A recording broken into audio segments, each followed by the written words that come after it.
Hello guys! ఈ వీడియోలో మీకు వీసీబీని ఆపరేట్ చేసే రిలైస్ గురించి ఎక్స్‌ప్లెయిన్ చేస్తాను. దాంట్లో ఉన్న సెట్టింగ్స్ ఏ విధంగా చూడాలి. మాకు బ్రేకర్ ట్రిప్ అయ్యి సైరన్ వస్తున్నప్పుడు దాంట్లో ఉన్న సెట్టింగ్స్ చెక్ చేసి ఏ ప్రాబ్లం వల్ల బ్రేకర్ ట్రిప్ అయింది అని తెలుసుకోవడానికి మనం రిలైలోని సెట్టింగ్స్‌లోని ప్రాబ్లమ్స్ చెక్ చేయాలి. అదే విధంగా చెక్ చేయాలో ఈ వీడియోలో చూస్తాను చూడండి. ఫస్ట్ రైట్ సైడ్ క్లిక్ చేయగానే కరెక్ట్ ఆప్షన్ వస్తుంది. మళ్ళీ రైట్ క్లిక్ చేసి దాంట్లో ఎంత కనెక్ట్ అయింది. City secondary 1 amp, city primary 2 amp 200. ఇది మాన్యువల్, ఇది మెకానిక్ ఆటో ఉంటుంది, మాన్యువల్ ఉంటుంది. మాన్యువల్ పెట్టేసుకుంటే ఫిక్స్ ఉంటుంది. సెలెక్ట్ గ్రూప్ 1 G1లోనే ఉంటుంది మంది. నెక్స్ట్ సెట్టింగ్ I సెట్టింగ్ అంటే ఓఎల్ సెట్టింగ్ అంటారు.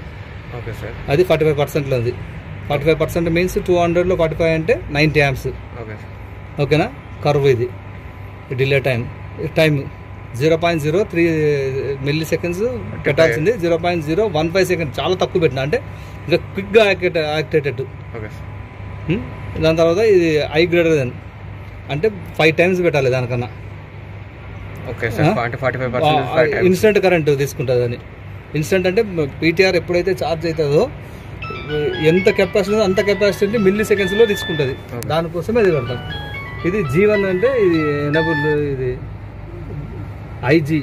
GI అంటే గ్రౌండ్ 20%. ఓకేనా. ఇదంతా ఇది. నెక్స్ట్ మీకు కావాల్సింది సైడ్ టైం సింక్. మనం ఇప్పుడు ఒక టైం సెట్ చేసినాం కదా, ఇది clock date, date, month, year, hour. Next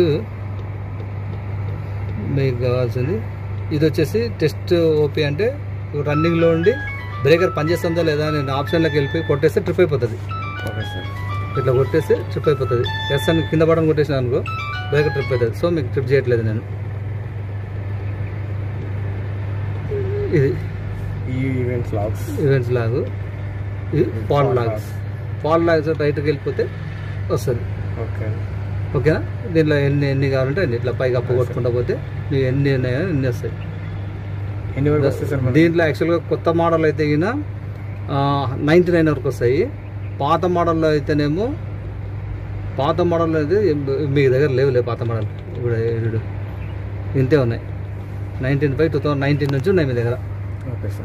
ఎప్పుడు అప్పట్లో 2019లో బ్రేకర్ పెట్టినప్పుడు ఫాల్ట్ ఇది 10:39కి వచ్చిందంట. ఓకేనా. గాయస్, ఈ వీడియో చూసిన తర్వాత నాకు ఏం అర్థం కాలేదనుకుంటే కింద కామెంట్ చేయండి. ఇది ఇంట్లో ఉన్న సెట్టింగ్స్ కోసం నాకు తెలియక ఒక ఎక్స్పర్ట్ చేత తెలుసుకుని వీడియో రికార్డింగ్ చేశాను. మీకు అర్థం కాలేదంటే చెప్పండి, మళ్ళీ నేనే ఆ సెట్టింగ్స్ గురించి మీకు ఎక్స్ప్లెయిన్ చేస్తూ ఒక వీడియో అనేది రికార్డ్ చేస్తాను. సో అంతవరకు నా ఛానల్ సబ్స్క్రైబ్ చేయండి, లైక్ చేయండి, అలాగే కామెంట్ కూడా చేయండి. Thank you.